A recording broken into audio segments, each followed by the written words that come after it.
por debajo de mi nivel de suelo a una determinada profundidad D.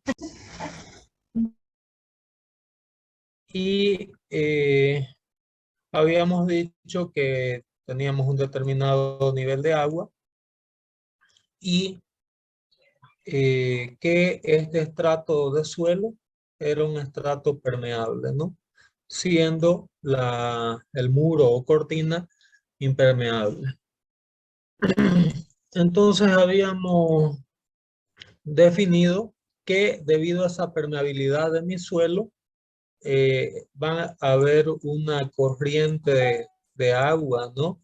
O es decir, una corriente subterránea de agua que más o menos para conocer, ¿no?, el sentido de estas corrientes de agua en el subsuelo, definíamos líneas de flujo, ¿no?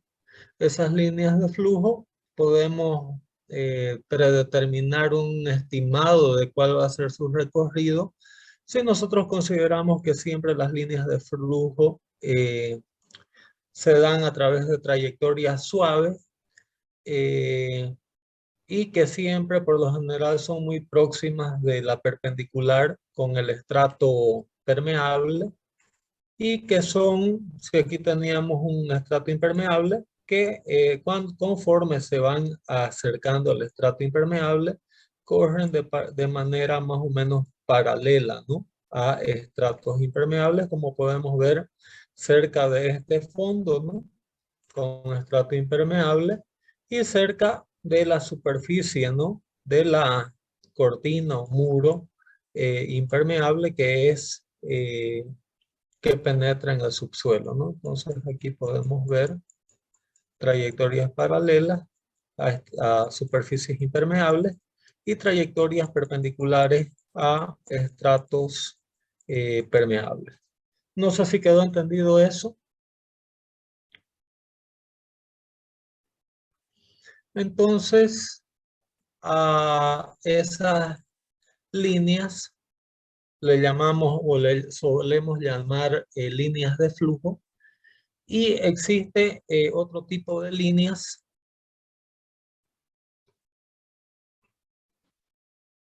que se llaman líneas equipotenciales. ¿Qué son las líneas equipotenciales y para qué nos sirven? Entonces, con respecto a las líneas equipotenciales, son estas líneas que ustedes pueden ver y que las podemos obtener trazando líneas perpendiculares a las líneas de flujo. Entonces aquí tenemos una línea equipotencial, aquí tenemos otra línea equipotencial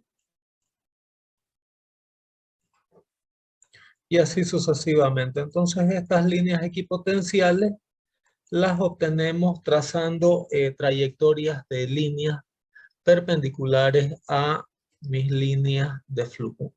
¿Quedó entendido entonces lo que son líneas de flujo y cómo trazar líneas equipotenciales? No sé si alguien tiene alguna duda o pregunta.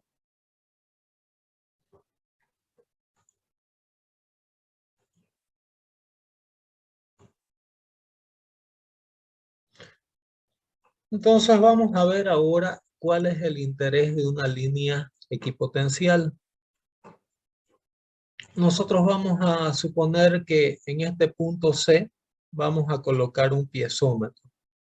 Un piezómetro podemos interpretarlo como un tubo de vidrio graduado que colocamos, ¿no?, donde tenemos corrientes de agua para verificar cuál es la altura de la presión de agua de poro, o en otras palabras, nuestra línea de energía. ¿Ok? Entonces ahí en el punto C estamos imaginándonos que colocamos un piezómetro. Vamos a colocar otro piezómetro en este punto y vamos a colocar otro piezómetro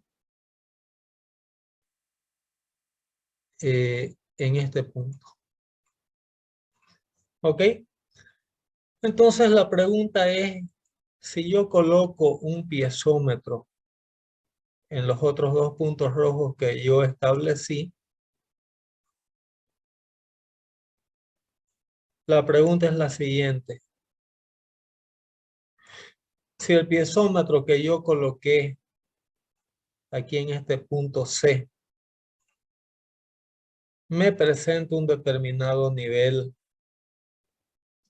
de presión de agua, ¿cuál será el nivel de presión de agua que se registrarán en estos otros dos piezómetros? ¿Alguien tiene alguna idea o se anima a dar alguna sugerencia?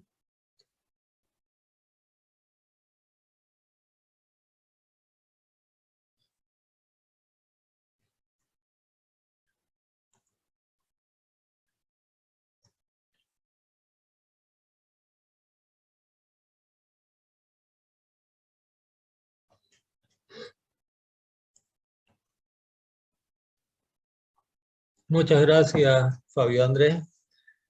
Dice, ¿serían de igual altura? ¿Por qué serían de igual altura?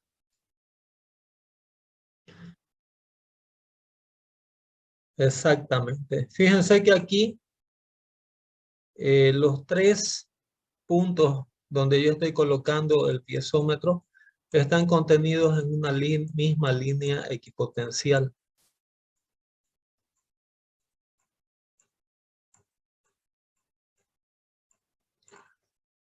¿Ok? Entonces, ¿cuál es el interés o la importancia de trazar una línea equipotencial? De que todos los puntos, ¿no?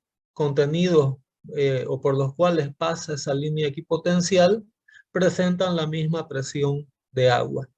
Entonces, si aquí en este piezómetro C el agua subió a este nivel, H en este caso, H minúscula por encima del tirante de agua a la derecha de la cortina, y estos otros dos puntos están contenidos en mi línea equipotencial, eso significa que la presión de agua va a ser la misma en estos tres puntos.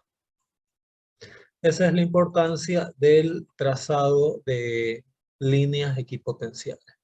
¿Quedó entendido el concepto de líneas equipotencial? Ingeniero, buenas tardes. Sí. Buenas Eh, tardes, Marco. Siempre y cuando eso esté en la misma línea de equipotencial. Sí, sí, exactamente. Por ejemplo, si yo colocase un piezómetro en este punto, ahí yo tendría un nivel de agua diferente, ¿no? Al de los otros, porque ya ustedes pueden ver que aquí en este punto el piezómetro ya no está, ya el punto de análisis aquí ya no está en la misma línea equipotencial. Pero si yo pongo un piezómetro, por ejemplo, en este punto de aquí y coloco otro piezómetro en este punto de aquí, el nivel de agua de este piezómetro con este otro sí sería el mismo porque están contenidos en la misma línea equipotencial. No sé si quedó entendido, si dio para ver la diferencia, Marco. Sí, ingeniero, gracias. Ok, muchas gracias. ¿Alguien tiene alguna otra pregunta sobre este tópico?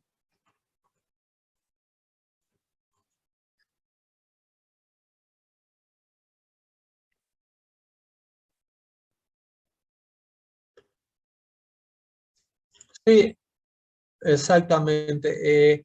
Generalmente, fíjense ustedes eh,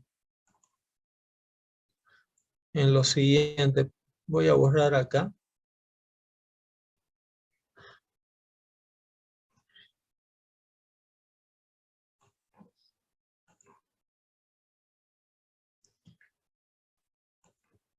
Fíjense que una línea de flujo sigue un determinado recorrido. ¿Ok? Da para entender ese trazado rojo, ¿no? Que estoy indicando ahí. ¿Sí? Y fíjense que la línea equipotencia, una línea de flujo atraviesa varias líneas equipotenciales. ¿Sí?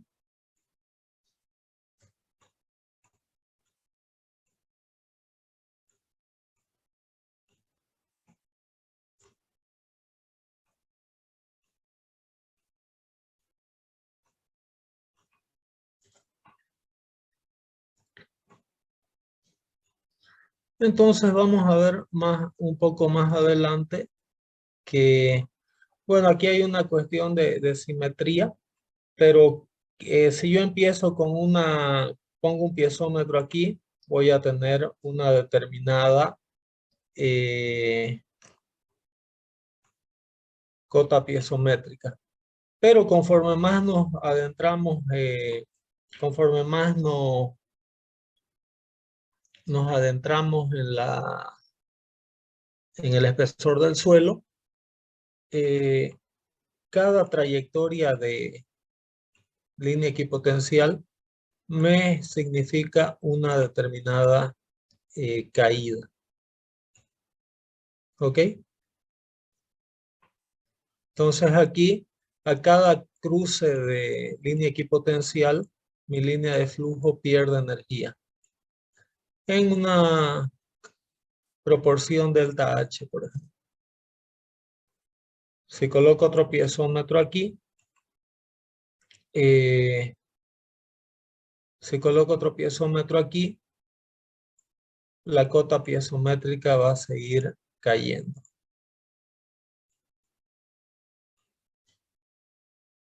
Entonces, a cada cruce de cota piezométrica, yo voy teniendo cada vez mayor pérdida de energía. ¿Ok? Vamos a ver cuál es su aplicación. Aquí llegaríamos con una cota piezométrica mínima, porque en realidad esta red de flujo queda cortada aquí por esta cortina, ¿no? Entonces no es tan simétrico aquí en este caso el problema de caída piezométrica, porque hay un corte ahí, ¿no? De la pantalla. Pero más o menos el tema de líneas equipotenciales, más que nada era para que ustedes sepan diferenciar una cosa de la otra. ¿Ok? Vamos a ver un poco más de forma práctica cómo se consideran estas caídas, cómo se calculan y cómo podemos calcular aguas abajo cuál es esa cota piezométrica. ¿Estamos?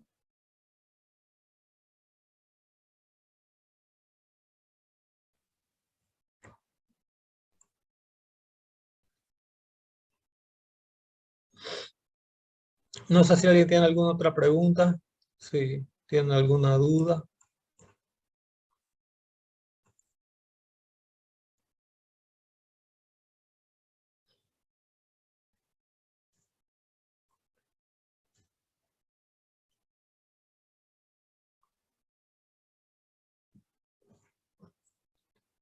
Bueno, vamos a analizar ahora este elemento infinitesimal de suelo, aquí en el punto C, que tiene unas dimensiones infinitesimales de X de longitud y de Z de altura. Para nosotros ver un poco más ampliado este tema, este es nuestro elemento infinitesimal que está a esta profundidad D, aquí en este punto.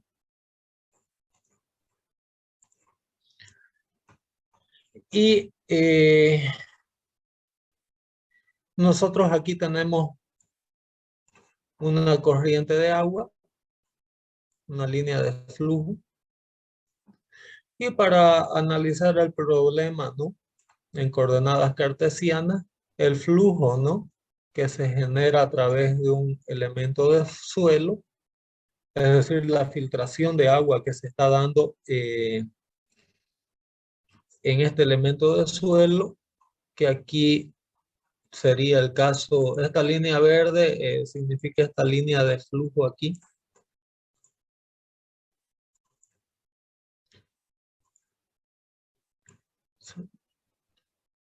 Esta línea verde es esa línea de flujo que la estoy ampliando, ¿no? En la siguiente presentación.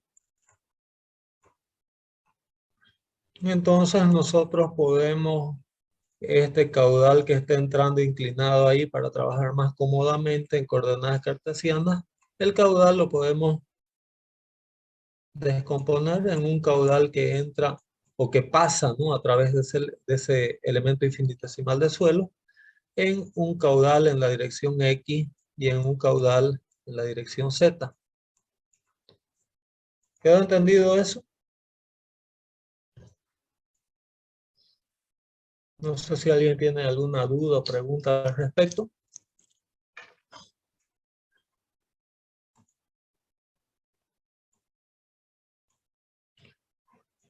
Entonces, tenemos aquí el caudal X y el caudal Z que atraviesan a través de un ancho de elemento de X en la dirección vertical y a través de una altura de sección de Z con respecto al caudal horizontal, ¿no?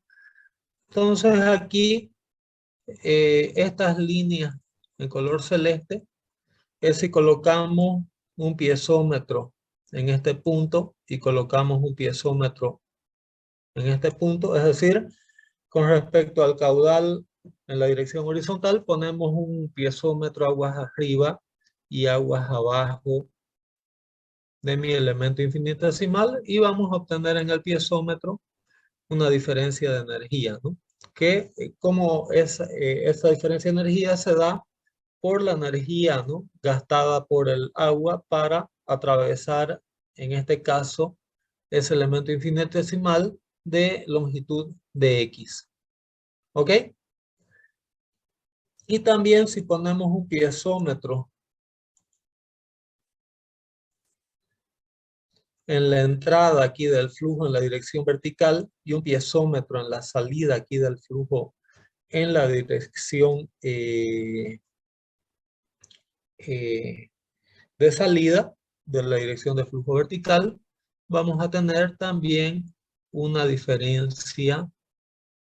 Estoy colocando en rojo para mostrar la otra diferencia de energía, ¿no? Esa diferencia de cota, ¿no? Entre esas dos líneas rojas sería la energía perdida por el flujo de agua en la dirección vertical para atravesar, ¿no? En este caso sería para ascender, ¿no? El flujo de agua hacia la superficie. ¿Quedó entendido eso hasta aquí?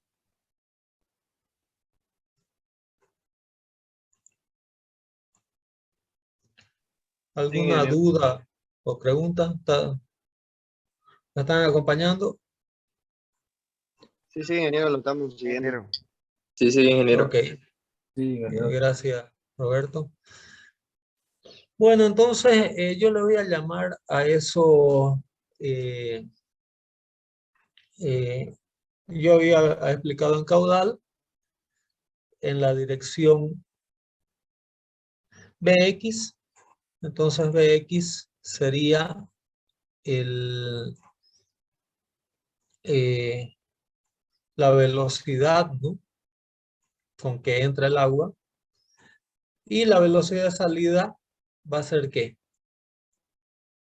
La velocidad inicial más la variación de velocidad por unidad de longitud veces la longitud a lo largo del cual circuló mi flujo. En otras palabras, esta variación es la variación unitaria. En otras palabras, es la variación por unidad de longitud.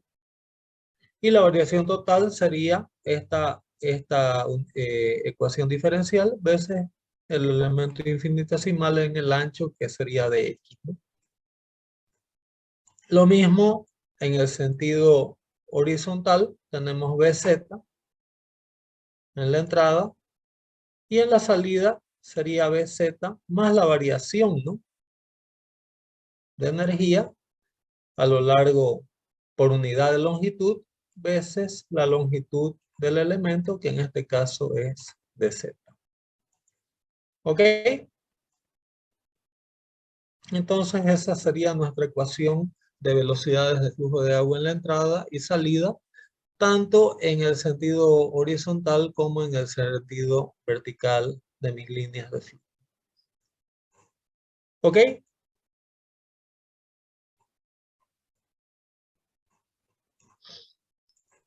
Ok, ingeniero.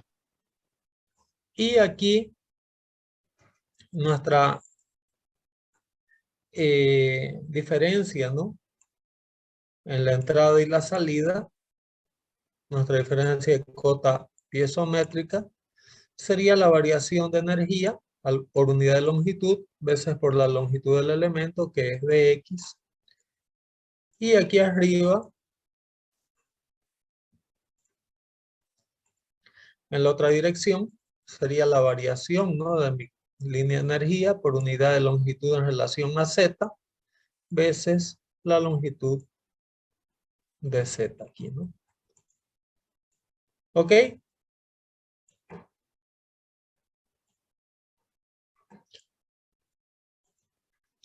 Bueno, entonces, con base en eso, si nosotros tenemos, ¿no?, escrita ya aquí la velocidad de entrada y la velocidad de salida, tanto en la dirección de flujo horizontal como en la dirección de flujo vertical, si nosotros suponemos, ¿no?, que el elemento tiene dimensiones de X y de Y, entonces aquí, con respecto al flujo horizontal, lo voy a poner aquí un poco en forma tridimensional, nosotros aquí tenemos nuestro flujo, ¿no?, con velocidad de X. Tenemos el elemento de Z. Y saliendo del plano, ¿no?, de la pantalla de la computadora, tenemos BY, ¿no?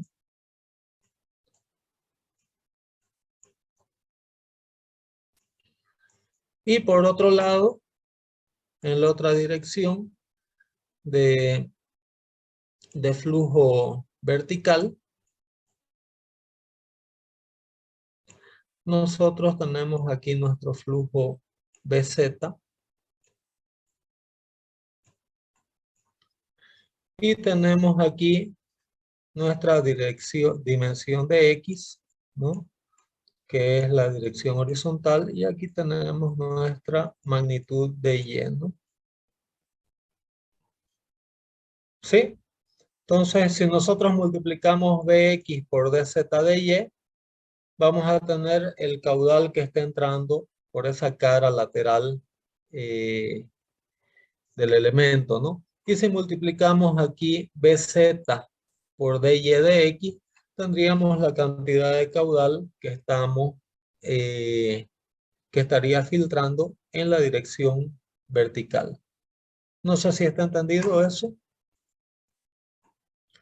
Entonces, si nosotros multiplicamos aquí Bx por dz de Y, vamos a tener el caudal que está entrando. Si aquí multiplicamos Bz por dy de X, vamos a tener la magnitud de caudal que está entrando en el elemento en la dirección vertical. ¿Quedó entendido? Sí, ingeniero. Sí, Ok, gracias. Ok, gracias, Wilder, Roberto. Bueno, ahora viene la pregunta del millón.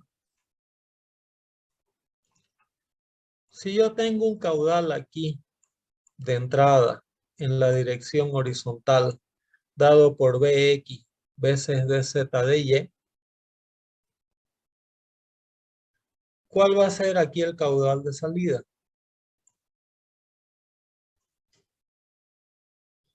Si el caudal en la entrada es QH, y no hay pérdidas en el sistema, ¿cuál va a ser el caudal en la salida? Al caudal más un diferencial de caudal. Fíjense que estamos analizando solo en la dirección vertical. Estamos asumiendo que no hay pérdidas en el sistema.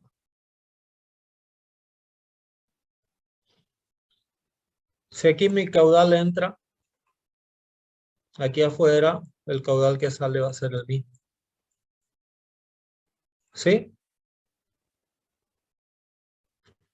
Y si aquí tengo un caudal vertical que está entrando en esta dirección, en la salida el caudal vertical va a ser el mismo. No hay acúmulo, no hay desvío, es ley de es simple y llanamente una continuidad del sistema. ¿Ok?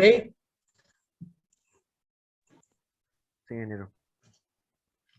Entonces, nosotros podemos decir que la cantidad de agua que entra en el sistema, sumando ya todo, la cantidad que entra total en el sistema va a ser ¿qué cosa? Va a ser este caudal más este caudal, ¿sí? Que escrito, ¿no? En base a este criterio que había indicado aquí, el volumen total de agua que estaría entrando tanto en la dirección horizontal como en la vertical sería Bx veces dz de y más Bz veces dx de y. ¿Correcto? Y la cantidad de agua que sale sería este caudal más este caudal, que sustituyendo, ¿no? Por estas expresiones, tendría el caudal que sale en la dirección vertical sería esta magnitud multiplicada por dy de x más esta ecuación multiplicada por dy de z, ¿no? Entonces, sustituyendo, la cantidad total de agua que sale estaría dada por esta otra expresión. Ok, entonces por aquí tenemos el volumen total de agua que entra y por otro lado tenemos la magnitud del agua que sale. ¿Quedó entendido cómo llegamos en ese par de expresiones?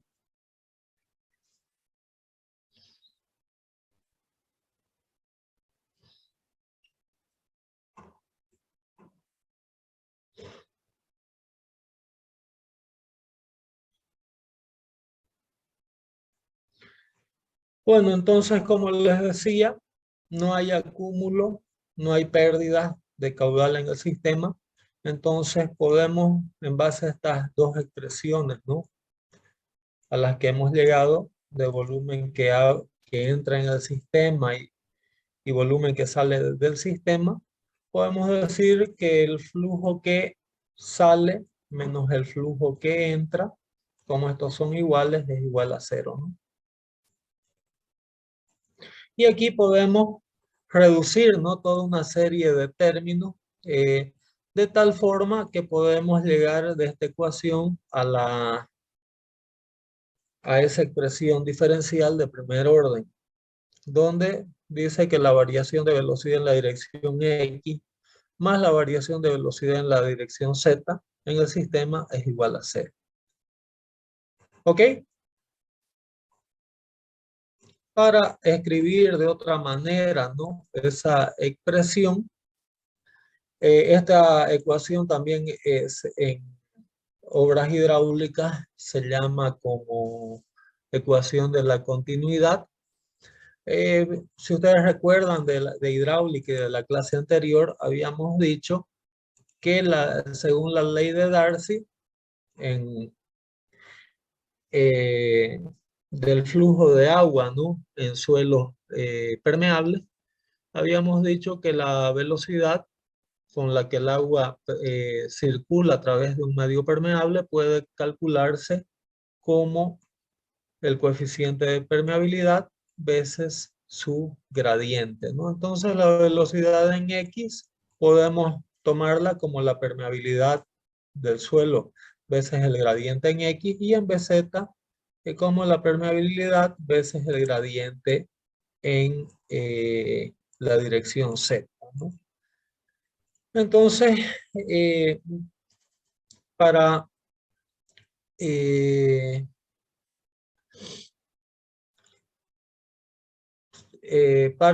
escribir de una forma un poco más sencilla, ¿no? O implementar la ley de Darcy dentro de la ecuación de continuidad de flujo, se acostumbra a decir o definir una función de permeabilidad veces H, donde H, les hago recuerdo, ¿no?, de algunas láminas atrás.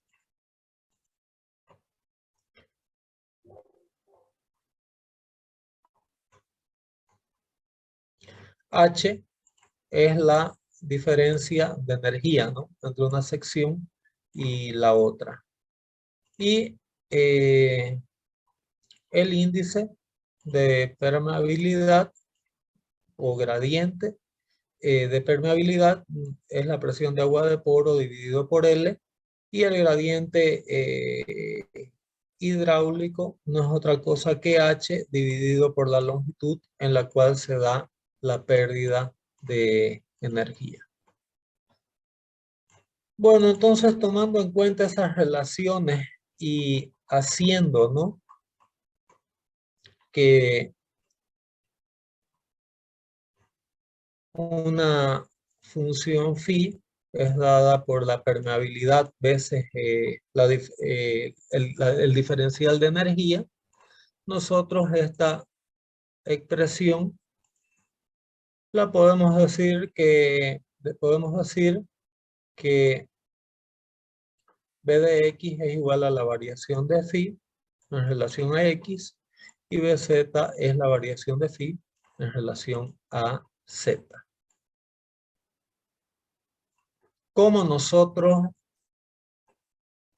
estamos trabajando aquí con las derivadas, ¿no?, de cada una de estas expresiones, podemos reescribir, ¿no?, esa expresión como siendo que la derivada de segunda de phi en relación a x cuadrado más la derivada segunda de phi en relación a z cuadrado es igual a 0. Ok, este es un artificio muy empleado hoy en día en técnicas numéricas, ¿no?, o en métodos numéricos para hallar soluciones a través de elementos finitos o diferencias finitas para resolver el problema de percolación de agua en suelos permeables. ¿Ok? Entonces, como les había comentado, esto es un poco la descripción en texto, ¿no?, de lo que estoy comentando, pero esta es la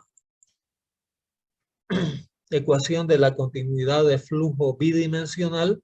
¿Por qué flujo bidimensional? Porque estamos analizando el flujo que circula tanto en dirección horizontal como en vertical, ¿no? Entonces, es la ecuación de Laplace que explica, ¿no?, cómo se comporta el agua en la percolación a través de suelos permeables.